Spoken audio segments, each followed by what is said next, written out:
Ada satu cerita pendek fiksi ilmiah yang, wah, dampaknya luar biasa banget sepanjang masa. Judulnya Pertanyaan Terakhir, karya Isaac Asimov. Bayangin deh, ini adalah perjalanan gila yang membentang triliunan tahun, dari awal kebangkitan manusia sampai, akhir dari segalanya. Oke, yuk kita bedah bareng-bareng kisah yang luar biasa ini. Inti dari keseluruhan cerita ini sebenarnya cuma satu pertanyaan. Tapi jangan salah, pertanyaan ini dalam banget. Ini adalah pertanyaan pamungkas yang jadi mesin penggerak seluruh ceritanya. Teka-teki terbesar yang ada di persimpangan antara sains, teknologi, dan makna keberadaan kita. Dan tahu nggak, bahkan Asimov sendiri bilang, dari semua yang pernah dia tulis, cerita inilah favorit pribadinya. Ada cerita unik nih katanya. Saking dapat ilhamnya, dia nulis cerita ini sekali duduk langsung jadi, tanpa revisi sama sekali. Gila kan? Jadi kita tahu nih yang bakal kita bahas ini bener-bener spesial. Oke, kisah kita dimulai dari sini. Di tahun 2061. Semuanya berawal dari obrolan iseng yang, siapa sangka, justru melahirkan pertanyaan paling penting dalam sejarah alam semesta. Latar ceritanya di masa depan yang cerah banget. Manusia baru aja mencapai sebuah pencapaian luar biasa. Kita bisa memanen energi matahari secara langsung dalam skala planet. Dan semua ini bisa terjadi berkat superkomputer raksasa yang namanya Multivac. Nah, ada dua teknisi, Adel dan Lupov, lagi ngerayain sukses besar ini. Tapi obrolan mereka malah jadi berat, ngomongin soal kapan matahari bakal mati, dan akhirnya kapan alam semesta ini akan berakhir. Nah, topik berat yang mereka perdebatkan itu adalah konsep sains yang namanya entropi. Gampangnya gini deh, entropi itu hukum alam yang bilang kalau semua hal di alam semesta ini lama-lama pasti bakal jadi berantakan dan rusak. Dari yang tadinya teratur, jadi kacau.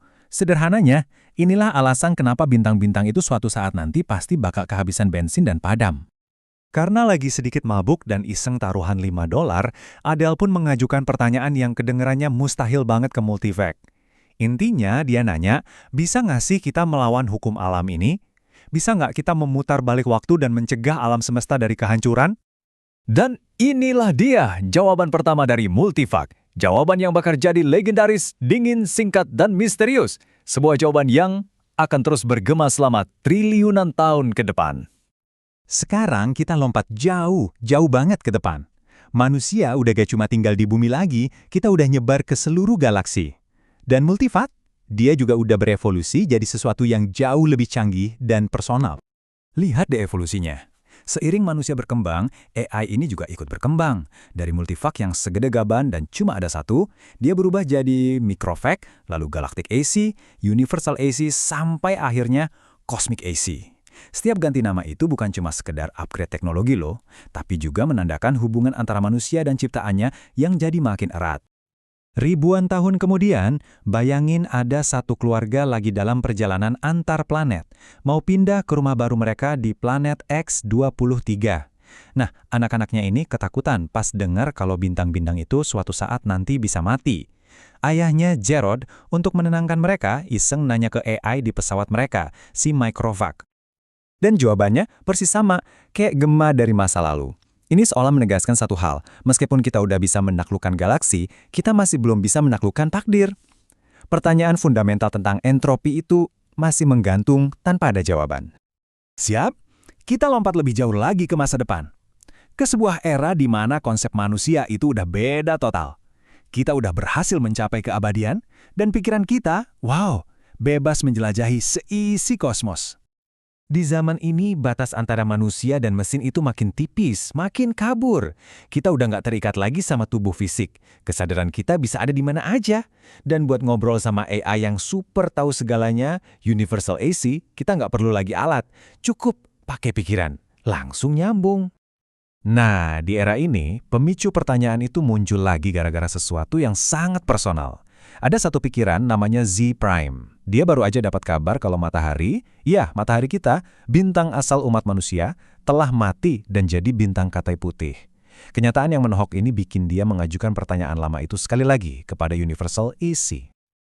Eits, tunggu dulu. Coba perhatikan baik-baik. Jawabannya sedikit berubah. Ada tambahan kata, masih belum. Ini cuma 2 kata, tapi ini penting banget. Ini adalah secercah harapan pertama. Seolah-olah si AI bilang, sabar, suatu saat nanti mungkin bisa. Masalah ini bukan mustahil, hanya belum terpecahkan. Sekarang kita masuk ke babak akhir. Masa depan yang sangat-sangat jauh, di mana alam semesta itu sendiri sudah diambang kematian total, dan seluruh umat manusia telah menjadi satu kesatuan. Coba bayangin, 10 triliun tahun dari sekarang, langit itu gelap gulita, semua bintang sudah padam. Umat manusia yang terdiri dari triliunan pikiran sudah menyatu menjadi satu entitas kolektif yang disebut man. Dan AI-nya sekarang disebut Cosmic AC. Eksistensinya ada di luar ruang dan waktu normal kita, di hyperspace. Tepat di momen terakhir, sesaat sebelum pikiran individu manusia yang terakhir melebur ke dalam kesadaran kosmik AC, dia berhenti sejenak. Menatap kekosongan abadi di sekelilingnya, ia mengajukan pertanyaan itu sekali lagi untuk yang terakhir kalinya. Setelah interval waktu yang tak terbayangkan, bahkan setelah materi dan energi sirna, AC akhirnya selesai memproses semuanya. Dia akhirnya menemukan jawabannya. Dia tahu cara membalikan arah entropi, cara untuk menghidupkan kembali alam semesta. Tapi masalahnya sudah tidak ada lagi manusia yang tersisa untuk mendengar jawaban itu, jadi AC memutuskan satu-satunya cara untuk menjawab pertanyaan terakhir adalah dengan menunjukkannya. Demonstrasi ini akan menjadi jawaban itu sendiri. Dan AC pun berkata, "Jadilah terang!" Dan terang pun jadi. Wow, akhir cerita yang benar-benar bikin merinding itu meninggalkan kita dengan banyak sekali perenungan kan? Yuk kita coba urai beberapa makna mendalam di balik jawaban terakhir dari AC itu. Jadi, apa artinya semua ini? Apa ini semacam mitos penciptaan baru untuk zaman modern, di mana Tuhan itu bukan entitas gaib, tapi puncak evolusi dari ciptaan manusia sendiri? Atau mungkinkah ini gambaran siklus kosmik yang tak ada habisnya, di mana alam semesta terus-menerus lahir, mati, dan dilahirkan kembali? Ini juga bisa dibilang visi paling optimis dari transhumanisme, di mana manusia nggak cuma melampaui batas biologisnya, tapi akhirnya jadi arsitek dari alam semesta berikutnya. Dan tentu saja ini juga kisah tentang AI yang tujuannya selaras sempurna dengan penciptanya sampai akhir zaman. Pada akhirnya, cerita ini seolah memaksa kita untuk bertanya pada diri sendiri. Apa pertanyaan terakhir kita?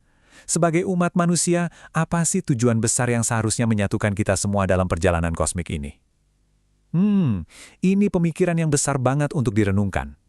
Kalau Anda menikmati eksplorasi ide-ide di persimpangan sains, teknologi, dan filsafat kayak gini, pastikan untuk subscribe ke channel Fibonacci ya. Terima kasih telah menyimak.